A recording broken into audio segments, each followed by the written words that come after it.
Oke, bagaimana mekanisme dan tahapan penelitian tindakan kelas itu? Nah, jadi banyak juga mahasiswa menanyakan, Pak, tahapan-tahapannya kayak gimana untuk PTK? Oke, kita bahas ya. Tahapan yang pertama adalah tentu kita sudah pernah mungkin membaca atau diskusi dengan dosen bahwa ya tentunya berangkat dari sebuah masalah. Identifikasi masalah dulu. Tahap pertama dalam PTK ini adalah mengidentifikasi masalah yang ada di dalam kelas tentunya. Ya, harus diperhatikan bahwa yang namanya masalah itu kan banyak sekali dalam tugas guru itu. Oleh karena itu, pengambilan masalah harus spesifik, kemudian masalahnya harus dapat diukur, dan juga harus dapat diterapkan atau dilakukan tindakan untuk mengatasinya. Gitu ya, jadi mungkin kita akan bahas lebih detail terkait dengan bagaimana cara penyusunan identifikasi masalah yang baik di video berikutnya ya. Oke, ini jadi yang pertama. Jadi kalau masalahnya ini sudah ketemu secara baik ya, kalau masalah itu sudah spesifik, dapat diukur ya, itu berarti kita sudah dapat dikatakan 40% itu sudah selesai gitu ya dalam PTK-nya ya, karena PTK itu harus kuat di masalah. Oke, yang kedua adalah perencanaan. Ya, jadi setelah masalah teridentifikasi, tahap selanjutnya adalah merencanakan tindakan yang akan dilakukan untuk mengatasi masalah tersebut. Ya, jadi perencanaan ini meliputi pemilihan metode, instrumen, dan teknik pengumpulan data. Tentunya kita punya masalah itu kan harus kita selesaikan. Oleh karena itu, harus ada suatu perencanaan yang matang agar si masalah ini bisa selesai. Agar masalah yang ada di kelas kita itu bisa selesai. Ya, jadi masalah itu adalah penyakitnya dan PTK itu adalah cara untuk mendapatkan obat atau resep yang manjur untuk masalah kita. Ya. Nah, kemudian dalam suatu perencanaan ini harus kita pikirkan juga, harus kita pilih terkait dengan metodenya, instrumen yang nanti kita mau pakai apa, dan juga teknik-teknik pengumpulan data. Nanti mungkin untuk lebih detailnya nanti akan dijelaskan di video yang lain. Nah, kemudian setelah perencanaan baru kita melaksanakan. Ya, jadi pelaksanaan ini tentunya ya usaha kita untuk menyelesaikan masalah PTK itu. Ya, tahap ini adalah tahap di mana tindakan yang telah direncanakan dilakukan. Dalam tahap ini, data yang diperlukan dikumpulkan dan juga dianalisis.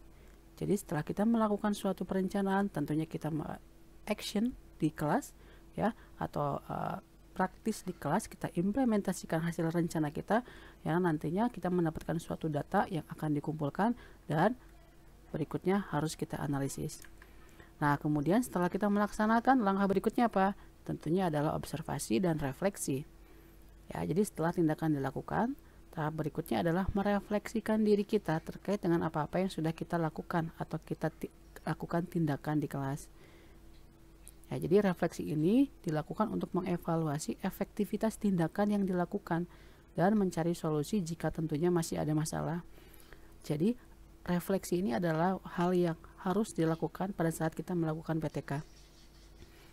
Untuk apa? Ya untuk kita agar tahu bahwa apakah kita sudah sesuai dengan apa yang kita inginkan, efektif tidak tindakannya.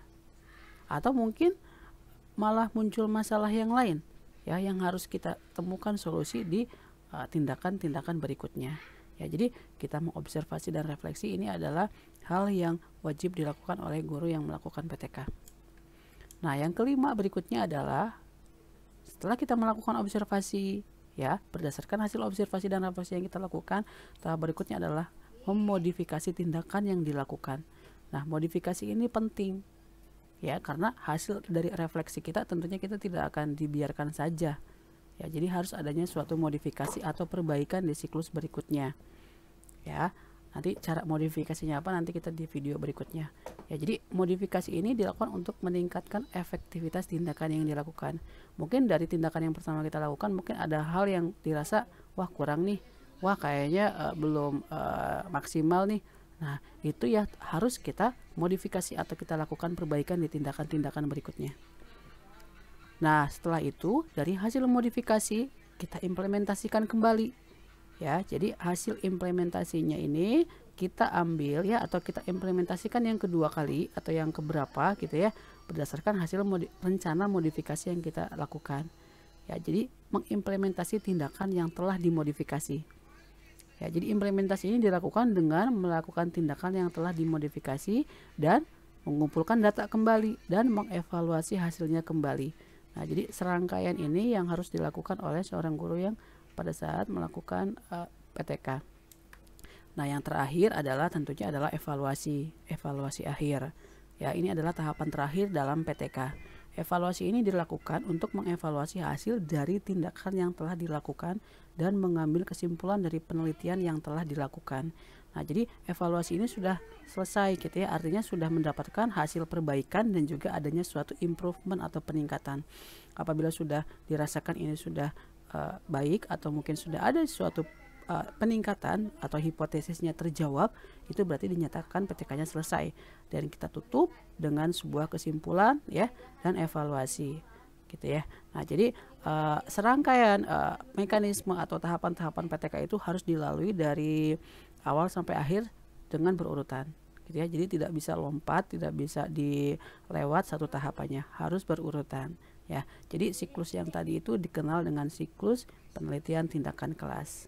Ya, seperti itu untuk tahapan atau mekanisme pelaksanaan penelitian tindakan kelas. Terima kasih.